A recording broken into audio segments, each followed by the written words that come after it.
Ladies and gentlemen, the President of the United States, accompanied by the Vice President of the United States.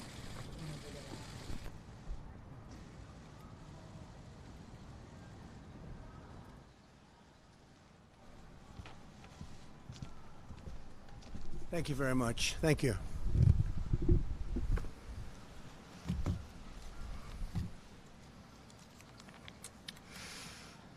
Today I'd like to provide you with an update in our war against the coronavirus.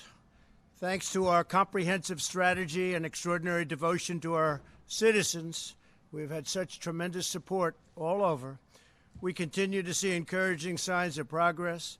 Cases in New York area, New Orleans, Detroit, Boston, and Houston are declining.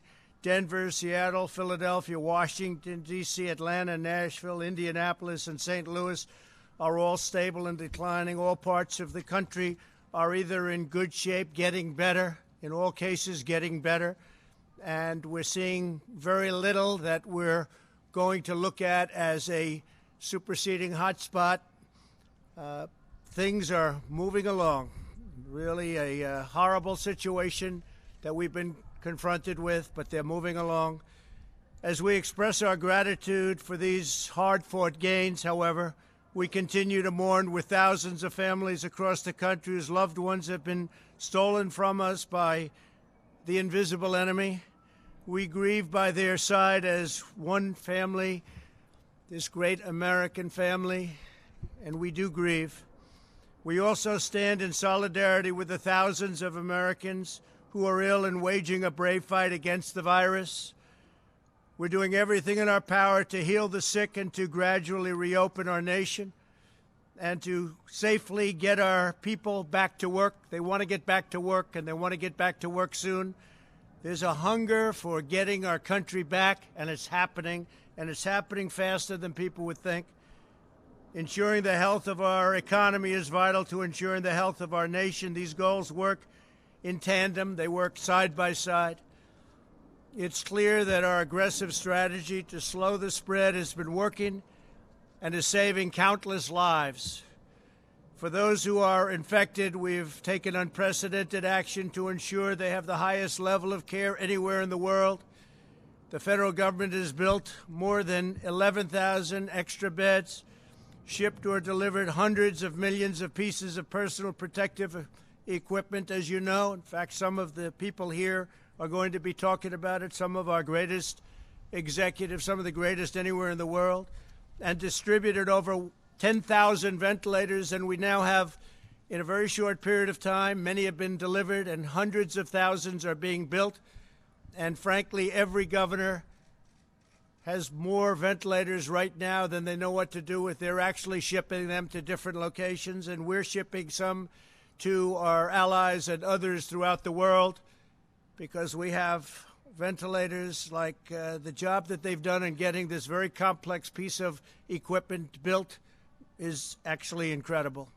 You don't hear about ventilators anymore except in a positive way. We've launched the most ambitious testing effort, likewise, on Earth. The United States has now conducted more than 5.4 million tests, nearly double the number tested in any other country, more than twice as much as any other country. Think of that. Moments ago, I came from a meeting with some of our nation's largest retailers, including Walmart, Walgreens, CVS, Rite Aid, and Kroger. We're joined by the leaders of those great companies, and we also have with us the leaders from the world's top medical diagnostics companies and suppliers, Thermo Fisher, LabCorp, Quest, U.S. Cotton, and the American Clinical Laboratory Association. These are great companies. These private sector leaders, along with others such as Roche, Abbott, Becton Dickinson, Hologic, and Cepheid, have been exceptional partners in an unprecedented drive to expand the state's capabilities and our country's capabilities. The job they've done has been incredible. The testing that's been developed and being developed right now has been truly an amazing thing. I want to thank Abbott Laboratories for the job they've done. I want to thank Roche, and in particular, those two have really stepped forward. Abbott with a 5-minute test that people can take, and in 5 minutes they know what the answer is. I'd like to ask, if I could, the executives of these great companies, and they have really helped us a lot over the last 45-day period. We're talking about a 45-day period when many of us met. And since then, what Walmart and the others have done has been nothing short of amazing. So I just want to ask them to come forward and say a few words about their company. Plus, they're going to make a big contribution to our country. Please, come forward, please. Thank you. Come on up. Thanks. Thanks very much. Thank you, Mr. President, and thank you for all of you for being here today. And what we'd like to talk about is the progress we made. The last time we were here was March 13th, and we've made tremendous progress. And none of that progress could be made without the 47,000 people at Quest Diagnostics that are working around the clock on working up the test and running the test and delivering the results that we need. As far as results, we've made tremendous progress. We are currently at Quest Diagnostics testing about 50,000 tests per day. We've been pushed by the task force to bring up that number. By the end of May, we'll have 100,000 tests per day, about 3 million tests, and these are the molecular tests that we do today. We've also brought up serological testing. We started that this past week, and by the end of May, we'll be close to 250,000 a day, about 7,000 a month. So you put those two numbers together, it's about 10 million tests by the end of May that we'll be doing at Quest Diagnostics. We're doing that also in a quicker way. Turnaround times were somewhat of an issue. At the early days, we've reduced that to 1 to 2 days. Our turnaround time for people in beds, hospital beds, is less than 24 hours. And we're doing that in the same way we've done it with the FDA and with CLIA, delivering the quality that you all expect. And convenience will improve as well with convenient solutions that will be able to swab individuals more easily and also deliver to consumer, the ability to have consumers choose a test online with a telehealth provider. So with that, I'd like to offer my colleague the podium as well.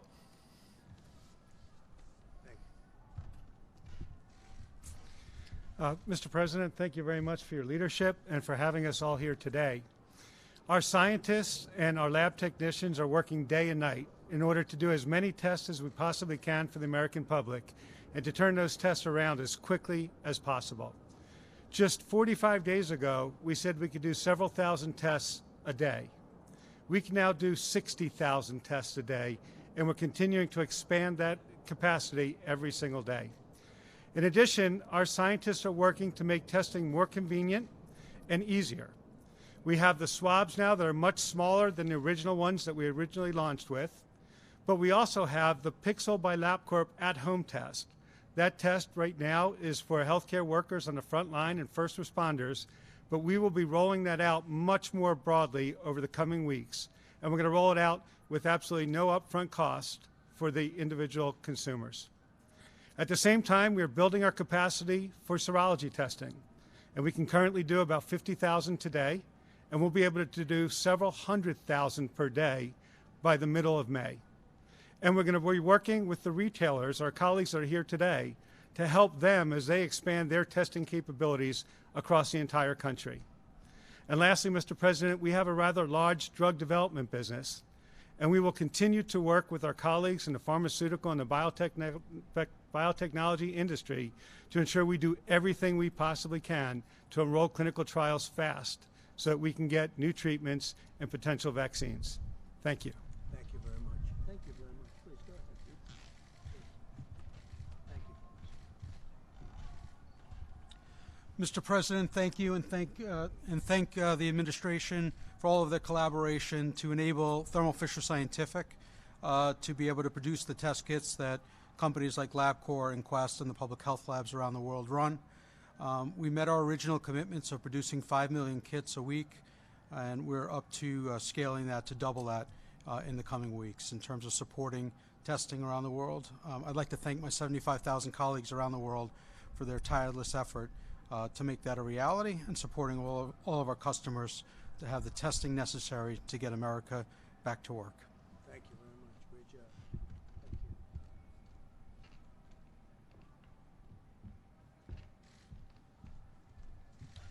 Thank you. Thank you, Mr. President. I'm John Nims with U.S. Cotton, and we are the company that is going to produce the swabs to be used in these testing kits. We have about 1,200 people in our company, and in our Cleveland operation, they have pivoted from, as you've said, the Q-tip style swab to a swab that's going to have a plastic stick with a polyester tip so that they can be assembled into these kits. Our Cleveland team has done a wonderful job with this, and they're very excited to be able to help in this effort. So thank you, Mr. President. Thank you very much. Great job.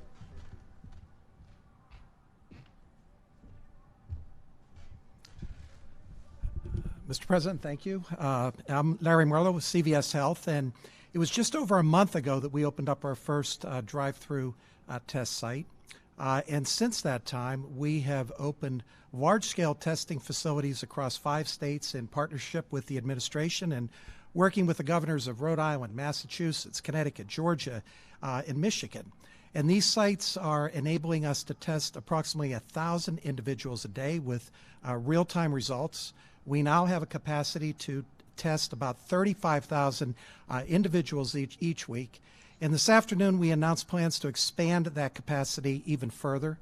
Beginning in May, we will install testing capabilities in up to 1,000 CVS pharmacies. We'll be using our drive-thrus and our parking lots with swab testing.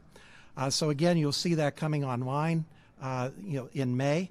And we also recognize the fact that the virus is disproportionately affecting our minority communities. So we're working in partnership with organizations like the National Medical Association to bring testing and care into the traditionally underserved communities. We're also beginning to implement mobile capabilities with which to do that. And as businesses are restarting their workforce, we'll also be looking to assist them as they begin to come back to a normal operation. And finally, as my other colleagues, I just want to thank my CVS colleagues. They have done a phenomenal job in terms of helping people in many different ways all across communities in the country. And they're part of this army of healthcare professionals and front store and first line supervisors and workers that are doing terrific things to bring our country together. And for that, we owe them a huge amount of gratitude. Thank you. Thank you very much. Great job.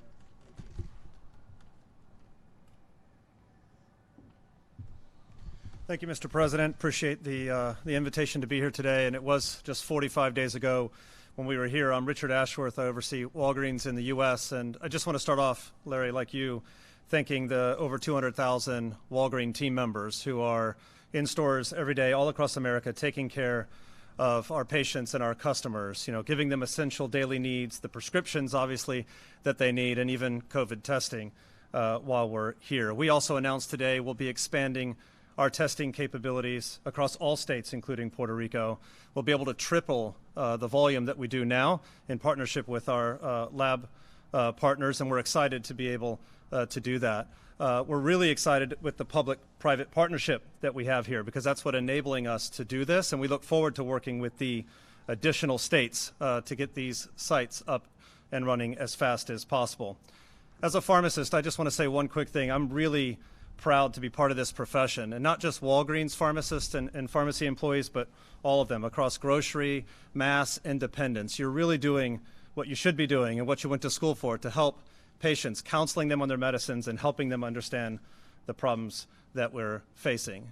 Pharmacy is right here in it with everyone together in the community, and we look forward to being part of the testing like we are now, serology, whatever that might look like in the future, and eventually treatment when the vaccine does come. So thank you, Mr. President, for the opportunity. Great job. Thank you. Very much.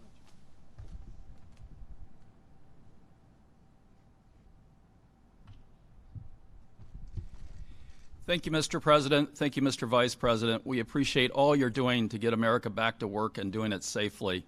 I represent Kroger, and my name is Rodney McMullen. And I am so proud of our nearly 500,000 associates that are doing everything every day to keep customers safe and our associates safe. And one of the things that we were able to do is provide the basic practices we're doing. We call it Blueprint. and it's the things that all of us can learn from on how to get America back working. We also announced earlier today continuing to accelerate our practice on testing. We are actively engaged in 6 states. In the next couple of weeks, we'll take that to 12 states, and the number of tests that we do continues to grow faster than that. Together, we will win. Together, we will solve this problem and move on. America is always great. Thank you again. Thank you very much.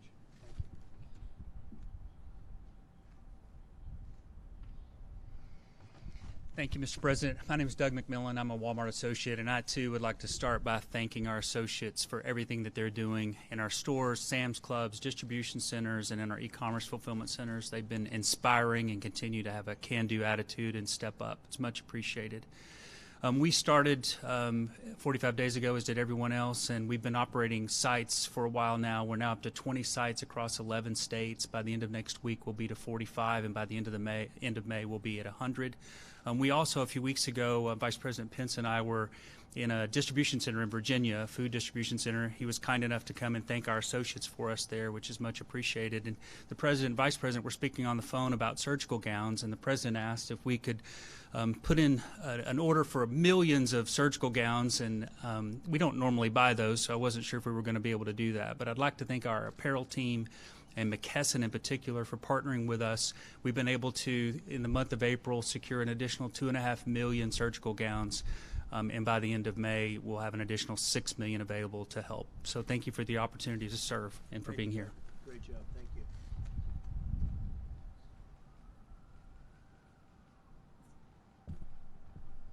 Thank you, Mr. President, and thanks to the team for getting this great operation up and running for the benefit of the country. I'm Hayward Donegan with Rite Aid, and we are currently operating 40% of the current test sites in 25 locations across 8 states.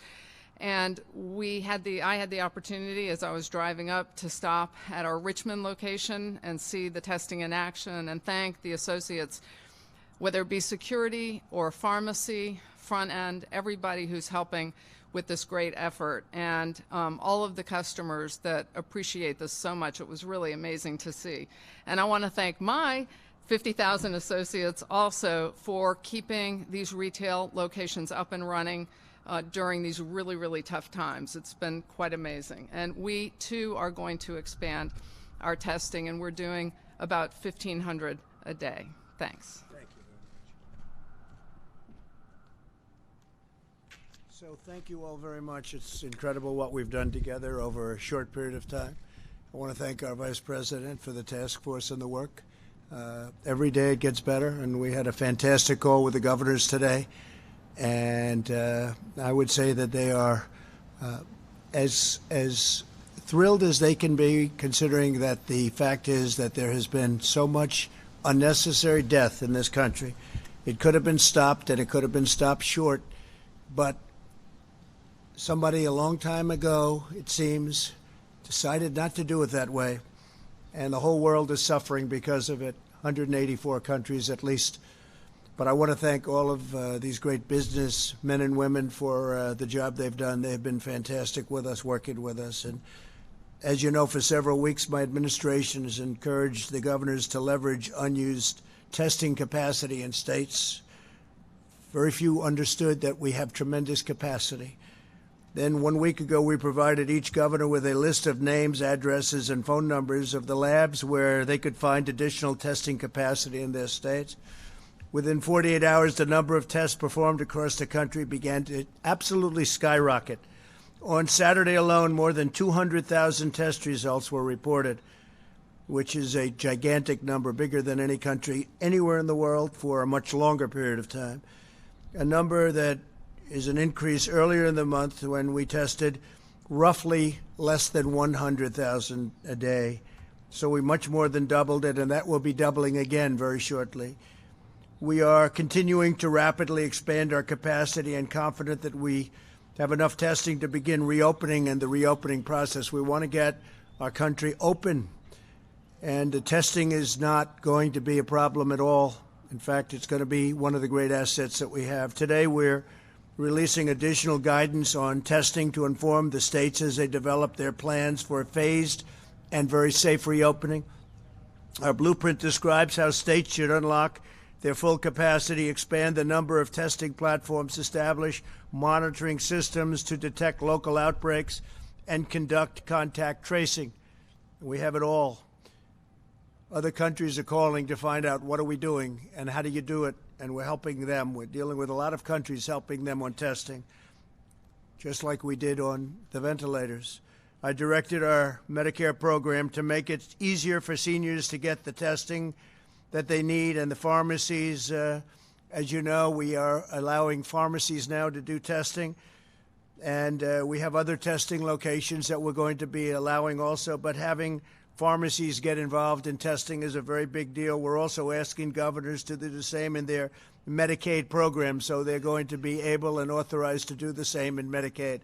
So that's a big deal. So we're deploying the full power and strength of the federal government to help states, cities, to help local government get this horrible plague over with, and over with fast.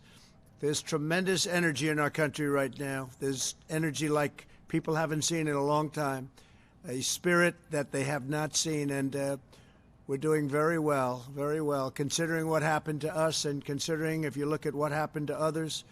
This is something that the world has not seen for a long, long time. You can probably go back to 1917, where it was a terrible period of time. You all know what happened in 1917. That's over 100 years ago. With that, I'd like to introduce, if I might, Dr. Birx, if you could come up, and then Admiral, you'll come up, and between the two of you, you'll explain the entire process and how much progress we've made and where we're going. Thank you very much. Thank you, Mr. President. So the blueprint lays out the roles and responsibilities to enhance our partnership between the private sector and the public sector, bringing together state and local governments with the federal government to ensure that we can accomplish and achieve our core principles and objectives. We can have the first slide.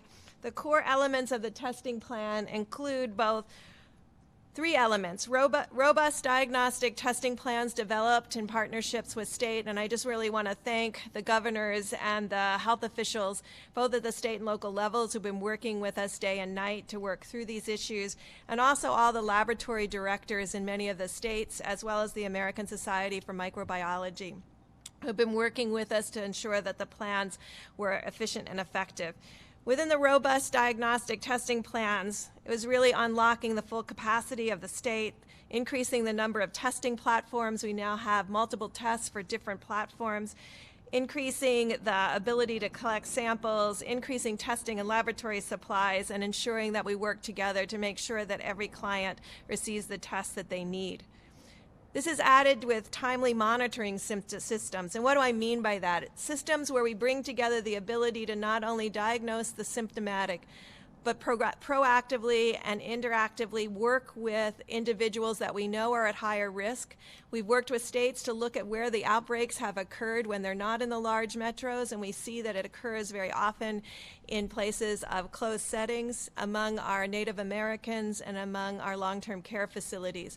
So an active monitoring program that's active, integrated, and innovative. And then combining us with the third element, which is the rapid response program, relying on CDC to be working with state and local governments to ensure that every symptomatic case, and critically the asymptomatic cases, are quickly tracked and traced to ensure that we can not only control this epidemic but predict outbreaks before they expand. And then finally, the plan includes an approach of using science and technology to develop even newer platforms, more efficient testing, really ensuring that the antibody tests that are utilized and recommended by both FDA and CDC have high quality in predicting both exposure to the virus and antibody development. And then finally, working on innovative tests that could be high throughput and point of care, an antigen-based test, or a point of care expanded nucleic acid test. Thank you.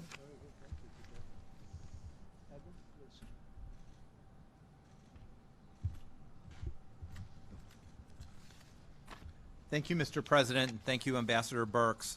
If I could have the next slide, please. I want to spend just a couple minutes about going over where we've been, but more importantly, where we're going. I think we all can understand how we can group this into three distinct phases. First is our launch phase, when we were really engaging the emerging epidemic and the types of things we need to do. For example, mobilize the private sector to develop, test, and have EUAs. And I think you know over the past 2 months, the FDA has issued 67 emergency use authorizations, which is far outpacing anything that has been done or could ever been imagined. Galvanizing the research community in the commercial labs. The reason why we're here with ACLA Labs having done about 3 million tests is because of that day when it was galvanized by the President and the Vice President.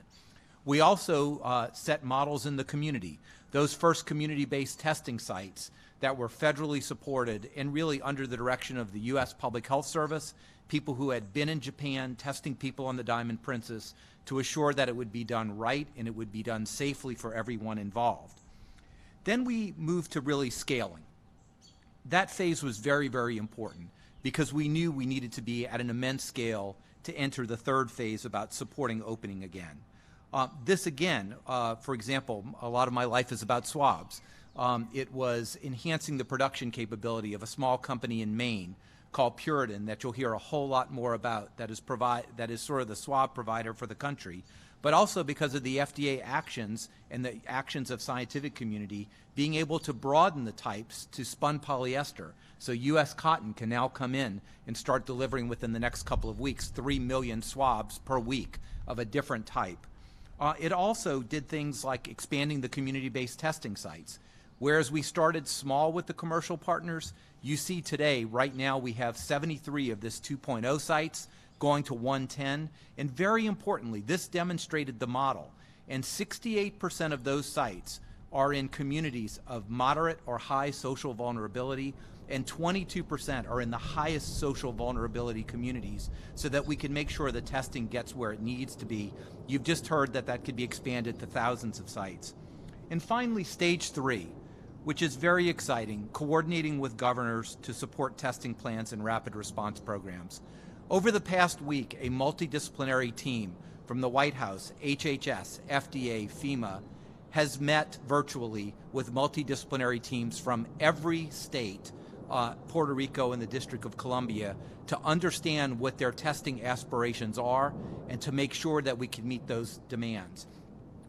We're going to have another round of those calls this week, but as we talked about earlier today, we will be able to supply every state with the supplies and the tests that they need that will dramatically increase the number of tests we've done to this point. And just to give you an idea, the supplies that we will be providing to states, the minimum that we're supplying to states is approximately double in that month than the Republic of Korea has performed in the 4 months to now accumulated, to give you an idea of the amount of testing that we're going to be doing. So I'm very excited right now as we complete this ecosystem with the large reference labs, the LabCorp and Quest providing the very high throughput, large-scale testing, the galvanizing of the hospitals and academic labs that Dr. Birx has done by a machine-to-machine understanding and promoting that with the governors, and of course using point-of-care testing when and where that's very important to stop outbreaks or in remote areas like in the Indian Health Service or in Alaska. Thank you, Mr. President.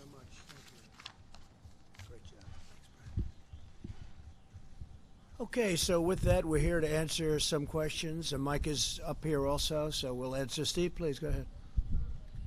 Grapple with when and how to open their states. What's the best advice from you on what they should do? How quickly? Well, we want them to do it. We recommend that they do it as quickly as possible, but safely. We want everyone to be safe. And I think you're seeing that. You're seeing a lot of governors get out and they want to open it up. Many are thinking about their school system. Not a long way to go in the school system right now for this season, for this year.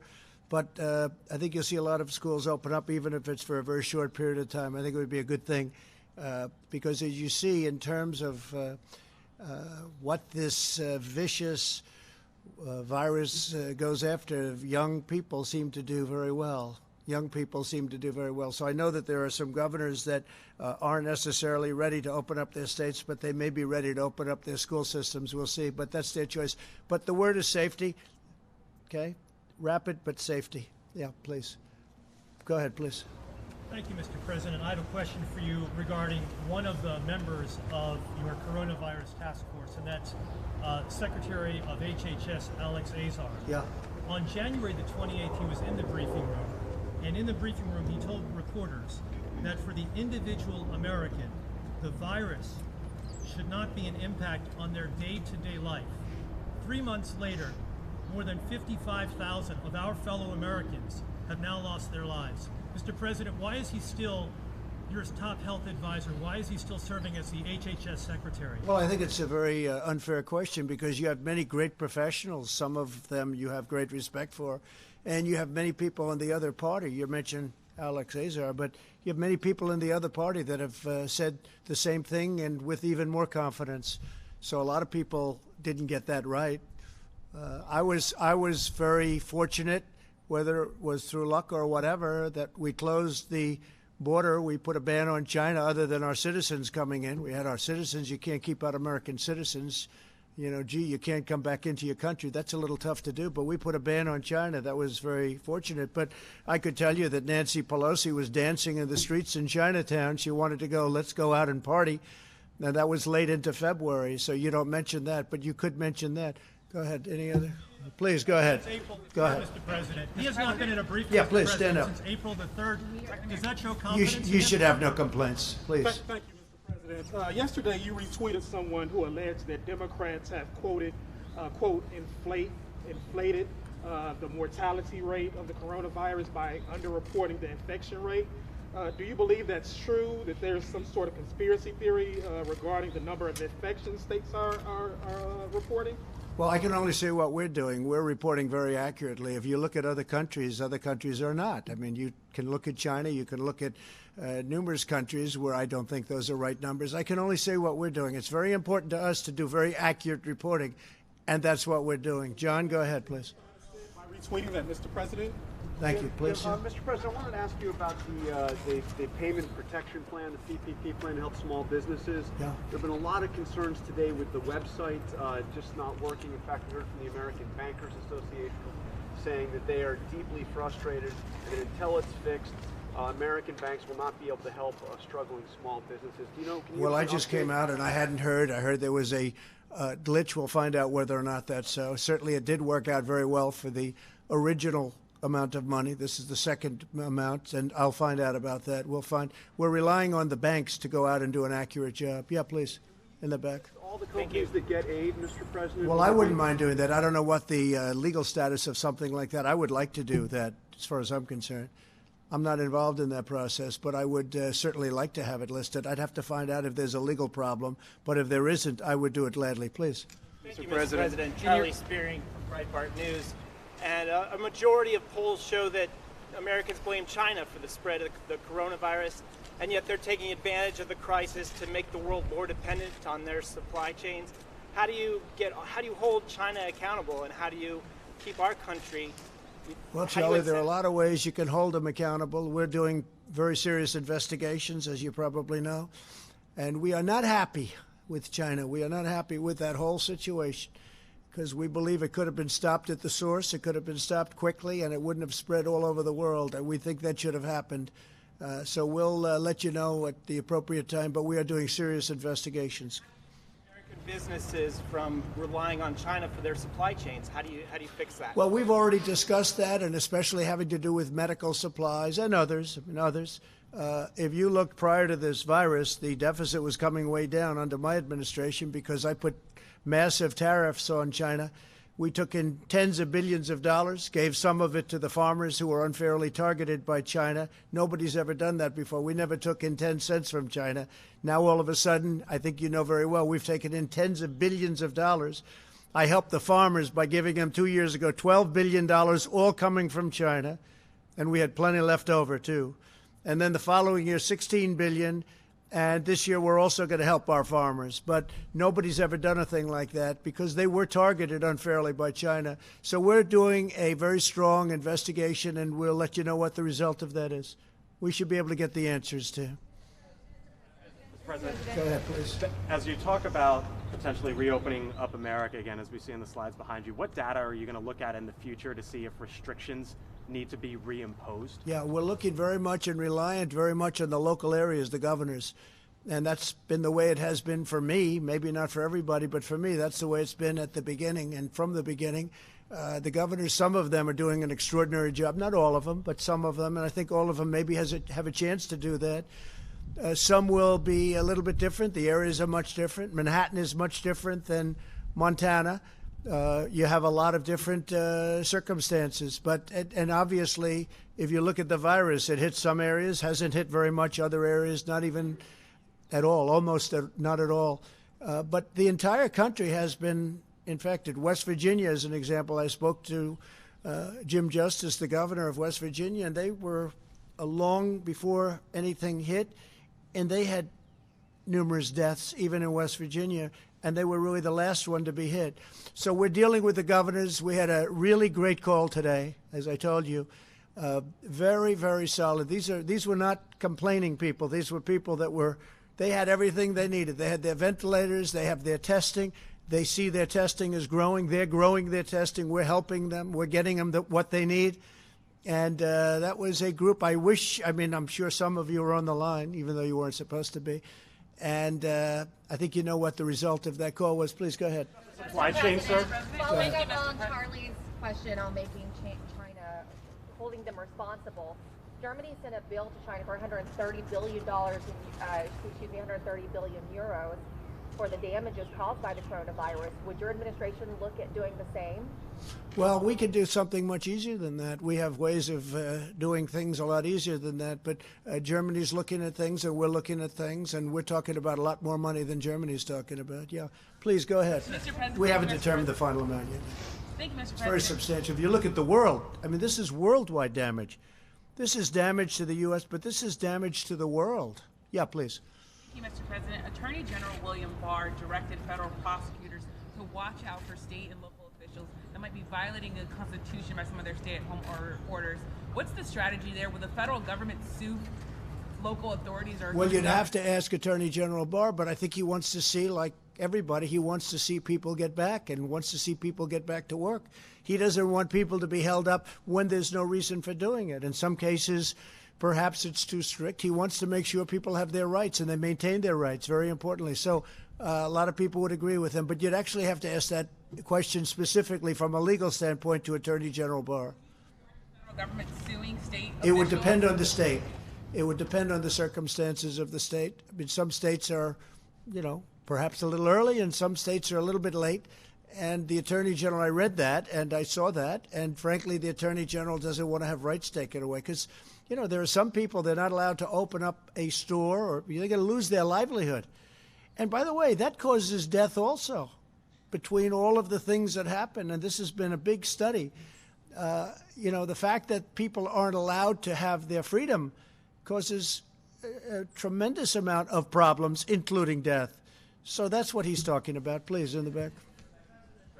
Maryland and other states, Governor Larry Hogan specifically said they've seen a spike in people using disinfectant after your comments last week. I know you said they were sarcastic. I can't imagine why. I can't imagine why. Yeah. Take any responsibility? No, I don't. No, I can't imagine. I can't imagine that. Yeah, go ahead, please. President, Dr. Anthony Fauci says that we need to increase testing by double it at least, and so does the Rockefeller Foundation. When are we going to be doubling testing? It doesn't really matter what they say there, and we just left him. We just had a meeting, but because we're going to have much more than double it very soon. Now, there are big believers in testing, and then there are some governors that don't feel as strongly about it at all. You understand that. They feel much differently about it. But we're going with maximum testing because it's something we're very capable of doing. But we'll be much more than doubled. Mike, I'd like you to answer that. We're going to be much higher than doubled on testing very shortly. Mike, please. Yeah, please. Thank you, Mr. President.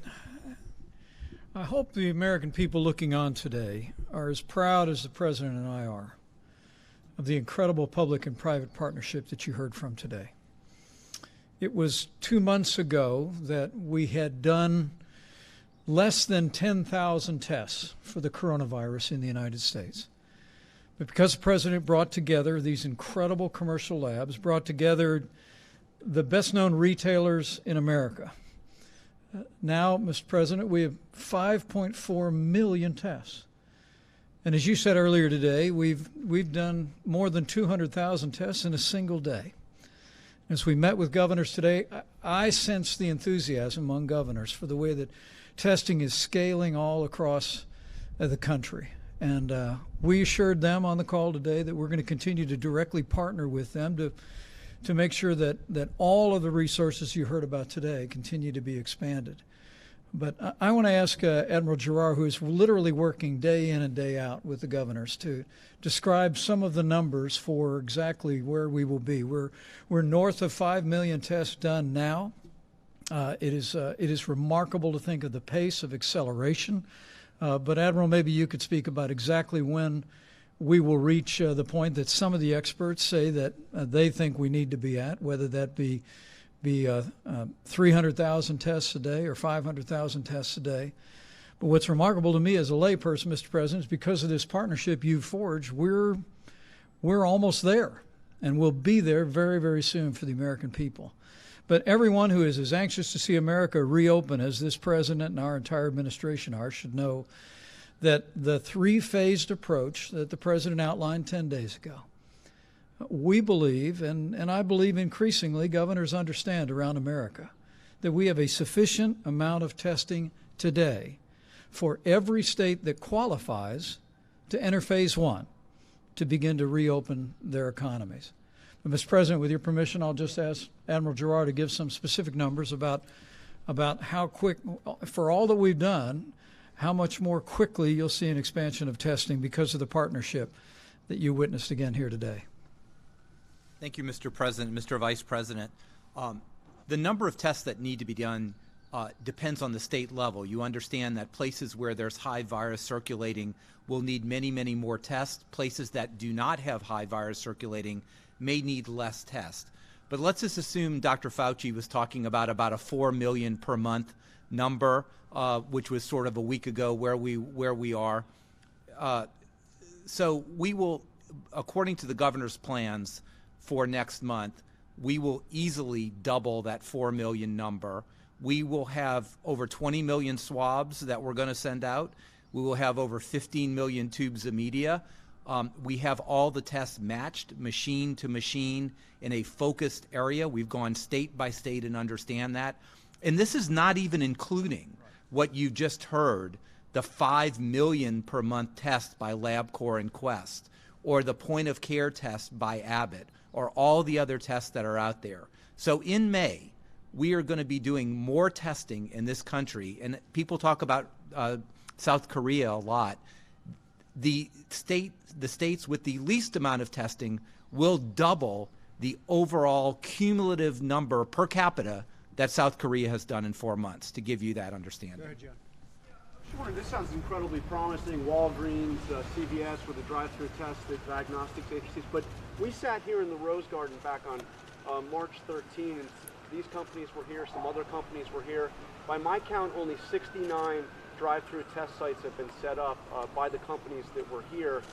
I'm wondering if you, and of course, Mr. Vice President, back in early March, you said we'd be at 4 million tests by the following week.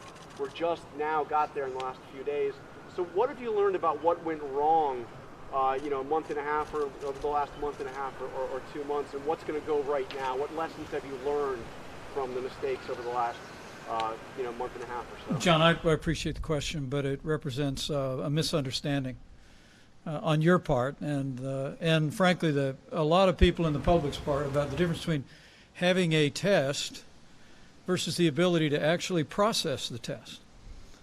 I mean, the truth was, when the president tapped me to lead the White House Coronavirus Task Force 2 months ago, we saw the production of lots of test kits going into the marketplace. But as the president has said many times, what he understood early on was the old system would never be able to process the tests at the massive volume that we would need in the midst of an epidemic. And that's why the president brought together these extraordinary commercial labs that you've heard from today, literally sat them down in the Roosevelt Room and said, we need you to turn all of your energies loose on doing the kind of high-speed testing that would be necessary for us to reach the numbers we're at today. And so there was no disconnect at all. There were lots of test kits out there, Admiral, and frankly, there still are today. There are literally millions of tests that could be run in the old-style, slow laboratory that are still conducting tests today, whether it be at the CDC or at state laboratories. But what the President brought about with this public-private partnership has brought us to the point where we've done 5.4 million tests to date, and literally, you just heard that by next month we could be doing as many as 2 million tests a week all across the country to give the American people confidence that we can reopen and get our economy moving again. So when you said 4 million tests 7 weeks ago, you were just talking about tests being sent out, not actually being completed? I'm a little confused.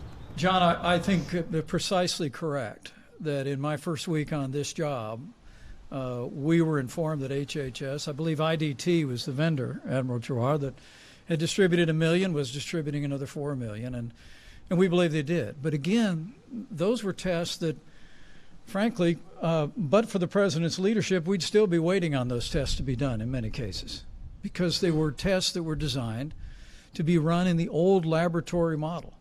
But early on, at the President's direction, we brought in these incredible commercial labs. We partnered with these extraordinary retailers. And now we stand here today, literally one day last week, more than 200,000 tests in a single day. About the time that we were making those comments, we'd done less than 25,000 tests in the entire country. But we've met this moment with American ingenuity, with the incredible companies that are represented here, and we couldn't be more proud. I think it's very important to know, and this you can get from any other country, I think, if they're being honest. Not only do we have the most testing in the world by far, but we have by far the best testing. OAN, please go ahead. Mr. President, thank you. As I'd like to switch gears and talk about General Flynn. There are reports circulating now that he may well be fully exonerated this week. If that were the case, is there any reason why you would not bring him back into the administration? I will only say this. I think that General Flynn is a wonderful man. He had a wonderful career, and it was a disgrace what happened to General Flynn. Let's see what happens now. But what happened to General Flynn should never happen again in our country. What happened to other people should never happen again in our country. What happened to your President of the United States should never again be allowed to happen. Go ahead, please. Mr. President, thank you. Today, one of your top economic advisors, Kevin Hassett, he said that the U.S. is likely to experience a 20 to 30% decline in the GDP in the second quarter, the worst since the Great Depression. Do you agree with that assessment? I don't know, but I can tell you the third and the fourth quarter in particular are going to be, I think, spectacular. We were talking about it with the executives. I think we're going to have a phenomenal third quarter. Nobody, except one country can be held accountable for what happened. Nobody's blaming anybody here. We're looking at a group of people that should have stopped it at the source. But so what happens in second happens in second. What we are doing is, I think you're going to see a big rise in the third, but you're going to see an incredible fourth quarter, and you're going to have an incredible next year. I think you're going to have a recovery. Look, they were just telling me inside, and it's fact, I built the greatest economy with the help of 325 million people. I built the greatest economy in the history of the world. And one day, because of something that should have never been allowed to happen, we had to close our country. We had to close our economy. I built it. We had the best employment numbers and the best unemployment numbers for Hispanic American, for African American, for Asian American, for everybody. Best stock market numbers. And by the way, the stock market was up very substantially today. And people are seeing a lot of good things. A lot of very smart people investing in the stock market right now. It's at 24,000, approximately 24,000.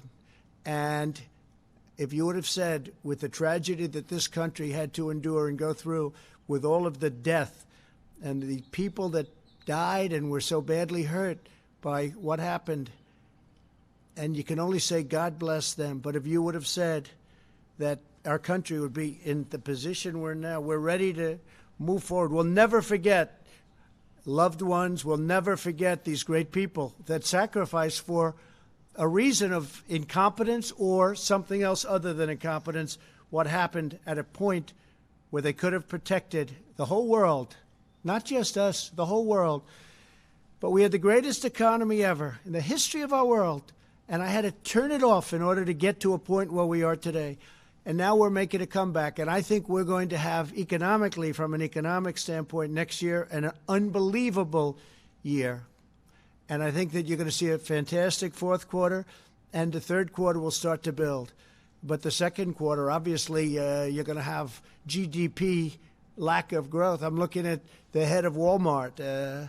What a job Walmart's done in going through something. I mean, they were doing yeoman's work, including getting us millions of really very, very protective outfits. And I mean, the job that Doug and Walmart did was incredible. Millions of outfits, and those are high quality. I've seen them. Those are high quality. That's what we need. So people have stepped up to the plate. I think we're going to have a really good, I think it's going to start building. I think it's going to build fast. I think it'll be a tremendous, tremendous comeback.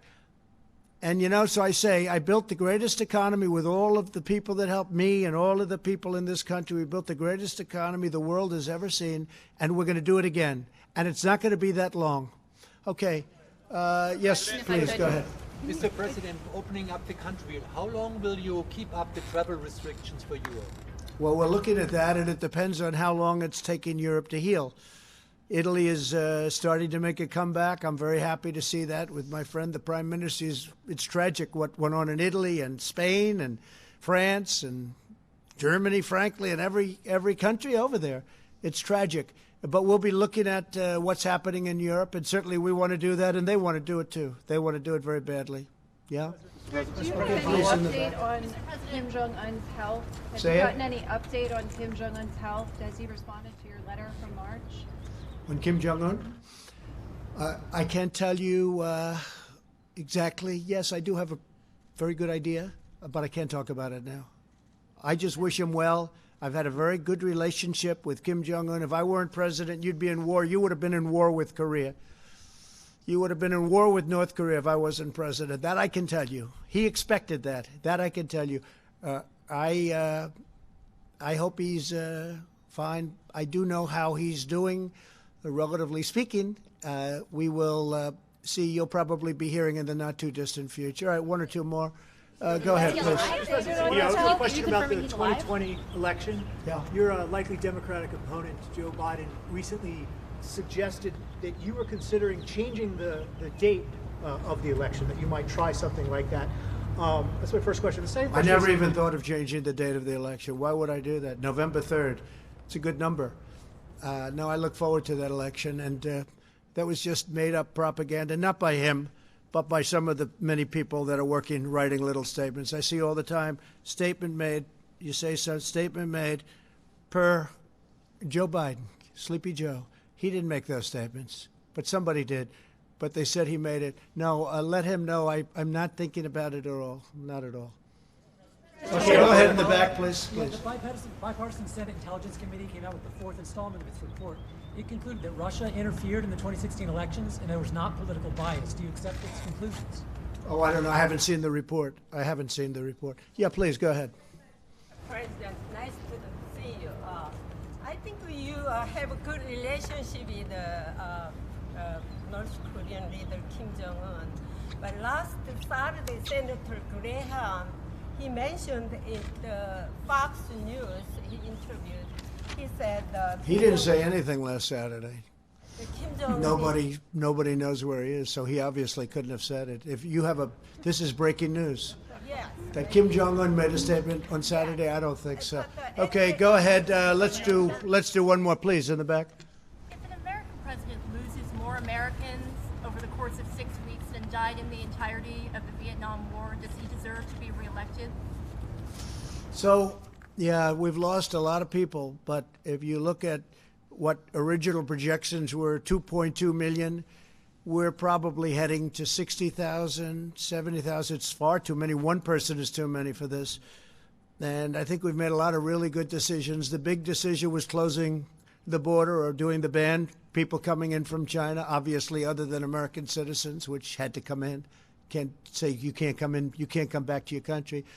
I think we've made a lot of good decisions. I think that Mike Pence and the task force have done a fantastic job. I think that everybody working on the ventilators, you see what we've done there, have done unbelievable. The press doesn't talk about ventilators anymore. They just don't want to talk about them, and that's okay. But the reason they don't want to talk, that was a subject that nobody would get off of. They don't want to talk about them. We're in the same position on testing. We are lapping the world on testing, and the world is coming to us. As I said, they're coming to us saying, what are you doing? How do you do it? We're helping them. So, no, I think we've done a great job. And one person, I will say this, one person is too many. Thank you all very much. Thank you. Thank you. Why did Maryland have to go to South Korea to get 500,000 tests?